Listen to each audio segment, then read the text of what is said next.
जय हिंद दोस्तों, क्या हाल चाल है भाई सभी के। जेबीटी रिजल्ट कब तक आएगा, क्या कुछ कट ऑफ रहने वाली हैं, एक तो इस पर बात करने वाले हैं। ग्रुप डी की वेटिंग के ऊपर एक छोटी अपडेट है। अपडेट है भाई छोटी ही, ज़्यादा बड़ी अपडेट नहीं है, लेकिन जो अपडेट है उससे आपका मन खुश हो जाएगा सुन के।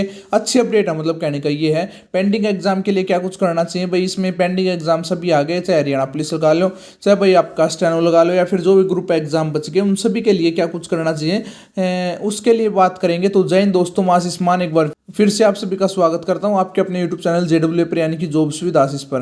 दोस्तों सबसे बड़ी बात क्या है भाई, सबसे बड़ी बात है आपकी जेबीटी की रिजल्ट की एक डेडलाइन दी गई थी, वो डेडलाइन क्रॉस हो चुकी है। ठीक है, क्योंकि ये डेडलाइन तब दी गई थी जब चेयरमैन साहब ने अपने मुंह से ये बयान दिया था कि भाई सबसे पहले जेबीटी की डीवी कराई जाएगी, डीवी के बाद उसका फाइनल रिजल्ट आएगा। ठीक है भाई, तो यहाँ पर सबसे पहले अगर मैं बात कर लेता हूँ कि डीवी की कट ऑफ क्या कुछ रहने वाली है। देखो भाई, यहाँ पर सिर्फ ऑडियो चल रही होगी, आपको वीडियो कुछ नहीं सुनाई देगी, क्योंकि कुछ अर्जेंट काम से कहीं पर लगे हुए हैं, तो वो जैसे ही काम निपटेगा तो उस सबसे पहले आपको बताया जाएगा। कुछ बहुत अच्छी खबर है आपके लिए, तो आप सिर्फ ऑडियो पे ध्यान दीजिए। जो आपकी जर्नल के भाई, जर्नल की यहाँ पर देखो क्वेश्चन की बात हो रही है। अगर आपने वीडियो नहीं देखी, अगर आप कमेंट कर रहे हो कि क्वेश्चन है नंबर है, क्वेश्चन की बात हो रही है भाई यहाँ पर। अगर आपके है ना 74 से 75 क्वेश्चन बिल्कुल सही है, तो भाई आप बिल्कुल सेफ जोन में हो डीवी के लिए। जर्नल की बात हो रही है यहाँ पर। अगर मैं बात करूँ कि बीसीए बीसीबी की, तो भाई बीसीए की थोड़ी डाउन रहती है, यानी कि 70 से 71 के आसपास, और बीसीबी की है और जो ईडब्ल्यूएस के वो लगभग एक क्वेश्चन के आसपास फर्क रहता है भाई, 73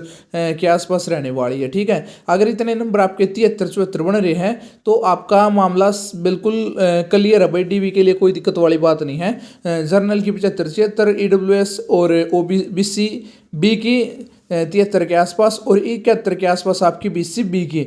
और एससी एसटी की भाई अपने हरियाणा में एसटी तो है नहीं बिल्कुल भी, खत्म एसटी, लेकिन एससी की यहाँ पर 68 से 69 क्वेश्चन की बात हो रही है भाई। ये नंबर की बात नहीं, अपने नंबर कैलकुलेट कर लेना जितने भी आपके बन रहे हैं। तो क्वेश्चन की बातें हो रही हैं, क्वेश्चन आपके 68 से 69 क्वेश्चन, ठीक है। तो आपका भाई डीवी के लिए कट ऑफ में जो है नाम आ जाएगा। फाइनल कट ऑफ की अलग से वीडियो बना देंगे, एक बार डीवी हो जाए बस भगवान के साथ। तो बात आती है कि भाई इसका रिजल्ट कब आ रहा है। इसका जो रिजल्ट है भाई, इसका रिजल्ट देखो, वैसे डेडलाइन हम दे चुके थे, लेकिन वो डेडलाइन झूठ हो गई थी भाई। मैं खुद मानता हूँ भाई, हमने डेडलाइन दी थी, क्योंकि अंदर से जो खबर मिलती है वही हम आप तक प्रोवाइड कराते हैं। और उसी से पहले एक बार एक छोटी रिक्वेस्ट है भाई, हमारे 3000 सब्सक्राइब होने में थोड़ी कमी है। जब हमारे 1000 हुए तब हमने रिक्वेस्ट किया, अपने 1000 करिए पूरे, 2000 हुए, 2000 पर रिक्वेस्ट किया, अपने 2000 की, अब 3000 होने वाले हैं। थोड़ी कमी है, रिक्वेस्ट है फिर से आप कर दीजिए सब्सक्राइब, ठीक है। और आपको तो न्यूज़ चाहिए भाई, न्यूज़ मिलने लग रही है, और भाई नौकरी भी मिलेगी। हम भगवान से विनती करेंगे, ठीक है, आपको जल्दी जल्दी नौकरी दे, तो आप चैनल सब्सक्राइब करके आगे बढ़े। और अब बात आती है भाई जेबीटी रिजल्ट की। रिजल्ट कब तक आएगा। देखो, जो दूसरी डेडलाइन अभी मैं देने जा रहा हूँ भाई, देखो मैं इस पे ना कोई भी मोहर नहीं लगा रहा हूँ, क्योंकि भगवान से भी बड़े हो गए हैं भाई चेयरमैन साहब, पता नहीं क्या कुछ करने लग रहे हैं। न तो पेंडिंग एग्जाम का शेड्यूल निकाल रहे, ठीक है, न ग्रुप डी की वेटिंग, न ग्रुप सी की वेटिंग, न जेबीटी का रिजल्ट, फिर वो कर क्या रहे हैं। खाली बैठ के तो भाई कैसे काम चलेगा। पब्लिक एक दिन उनसे पूछ के देखो, अगर आप एक महीने विदाउट पे हो गए ना, तो पता चल जाएगा कि भाई नौकरी क्या अहमियत क्या होती है। तो आपका जो अभी जो बताया जा रहा है कि भाई जो पहला हफ्ता है ना अप्रैल का, उसके पहले हफ्ते के लास्ट में कि 7 से 8 तारीख के आसपास, हो सकता है 10 तारीख से पहले पहले आपका जो है रिजल्ट घोषित कर दिया जाएगा। डीवी विद इन 2 डेज करा दी जाएगी भाई। फाइनल तो बहुत जल्द होने वाला है, इस चीज़ की भी गारंटी है। फाइनल में देरी नहीं होगी बिल्कुल। अभी जो ये खटका दबना रह रहा है ना, सारा सौदा तैयार है। अभी जो खटका दबना रह रहा है, ये खटका ही नाश की जड़ बना हुआ भाई। आप बोलते हैं साफ सुथरी बात, ठीक है, कोई लोभ लालच नहीं हमें किसी का, ठीक है ना। हमारा इसमें कुछ नुकसान ना फायदा, हमारा फायदा तो बच्चों का फायदा, उसी में फायदा भाई, ठीक है। जिसमें बच्चे खुश, हम भी उसी में खुश है, ठीक है। आपकी खुशी में हमारी खुशी है। अब बात आती है भाई ग्रुप डी वेटिंग के ऊपर। ग्रुप डी वेटिंग की बात कर लेते थोड़ी ही। अभी मैं सिर्फ इतना बताऊंगा कि भाई आपकी ग्रुप डी की वेटिंग कब तक आ सकती है। इसके बारे में इससे फालतू में कुछ भी नहीं बोलूंगा। ये बात आज की बात नोट कर लो कि भाई आपकी 30 से 32 दिन, ठीक है।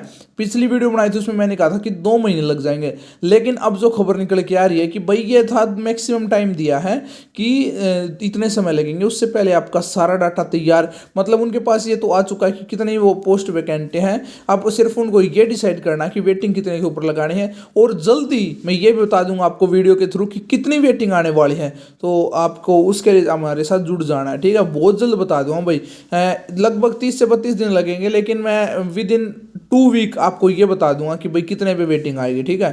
और बात अब आती है पेंडिंग ग्रुप के लिए। पेंडिंग ग्रुप के लिए क्या कुछ करना भाई? पेंडिंग ग्रुप के लिए भाई देखो, आपको एक गुरु मंत्रा नाम का यूट्यूब चैनल है भाई, ठीक है, प्रदीप पैल सर हैं और आदित्य बुरा सर हैं।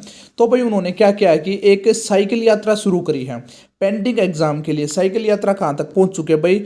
साइकिल यात्रा रोहतक होके गोवाना तक पहुंच चुके हैं। जब मैंने वीडियो देखी थी उसके बाद का पता नहीं भाई कहाँ क्या कुछ चल रहा है, ठीक है। मेरे को भी थोड़ा लेट अपडेट मिला, क्योंकि बता रहा हूँ मैं कहीं बिजी था, कहीं गए हुए थे, तो कुछ सेटअप वगैरह के चक्कर में बिजी हो रखे हैं। तो भाई बात ऐसी है, उन्होंने कर रखा है शुरू साइकिल यात्रा, पंचकुला तक जाने की पॉसिबिलिटीज़ है भाई, ठीक है। लेकिन अगर मैं ये नहीं करा कि भाई अगर आप महेंद्रगढ़ से हो तो साइकिल लेके आओ, लेकिन जहाँ जहाँ से साइकिल लेके गुजर रहे हैं अगर आपके आसपास में है, क्योंकि देखो नौकरी से बड़ा त्यौहार कोई नहीं है। हर त्यौहार अगर आप लावणी कर रहे हो ना तो भी अपनी, क्योंकि लावणी का सीजन चला हुआ हरियाणा में, मेरे हिसाब से तो मिडिल क्लास आदमी लावणी करता है, ज़्यादा पैसे वाला भी नहीं करता, बिल्कुल गरीब भी नहीं करता। आज के दिन व्यवस्था ऐसी हो गई है कि भाई मिडिल क्लास आदमी लावणी करता है और उसी को सबसे ज़्यादा ज़रूरत है नौकरी की। तो भाई 1-2 दिन बीच में गैप करके आप उनके साथ जाओ, उनके साथ आवाज़ उठाओ। अगर आपको अपना 5600 कराना है या स्टेनो जितने भी पेंडिंग ग्रुप एग्जाम है कराने हैं, तो देखो भाई अगर ये हो गए तो हो गए, नहीं तो नया सीईटी तो जाके सितंबर अक्टूबर में होगा, और मेंस तो 2026 के सितंबर अक्टूबर में होगा, और 2027 में फिर तुम्हारी होगी ज्वाइनिंग, और फिर ज्वाइनिंग अटक जाएगी अगले इलेक्शन के चक्कर में। भाई चले जाएंगे 4-5 साल, कुछ नहीं पता क्या कुछ हो जाए, ठीक है। जिंदगी ऐसे ही चलती रहती है। तो सबसे पहले तो आपको क्या करना है, उनके साथ जुड़ जाना है। मैं भाई कुछ नहीं कहूँगा, आप उनको ज्वाइन करो नहीं करो आपकी मर्जी, क्योंकि मेरी उनसे बिल्कुल भी बातचीत नहीं हुई है। लेकिन हाँ मैं ये कहूँगा, अगर कोई आदमी आपके लिए मेहनत कर रहा है ना, तो आपको उसका साथ 101% देना चाहिए, ठीक है।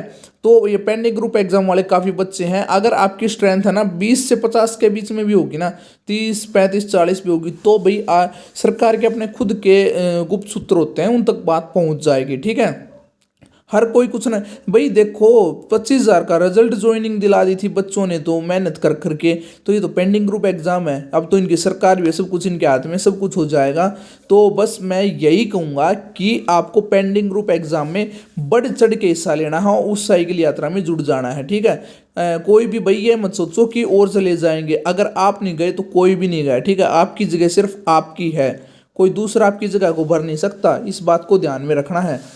तो मैं देखो, मेरा तो क्या ही बेनिफिट है, मैं तो आपके भले के लिए बोल सकता हूँ, आपका छोटा बड़ा भाई समझ लीजिए। वैसे तो छोटा ही हूँ मैं, लगभग कुछ एक का बड़ा भाई हूँ, तो मैं आपसे बस रिक्वेस्ट कर रहा हूँ कि भाई आपको उसमें साथ देना चाहिए, ठीक है। और ग्रुप डी की वेटिंग का पता चल चुका हुआ, 30 से 32 दिन लगेंगे। और जेबीटी रिजल्ट का बता रहे हैं कि भाई नेक्स्ट वीक, यानी कि अप्रैल के फर्स्ट वीक के एंड में, यानी कि 7 से 10 तारीख के आसपास कभी भी रिलीज़ किया जा सकता है जेबीटी का रिजल्ट।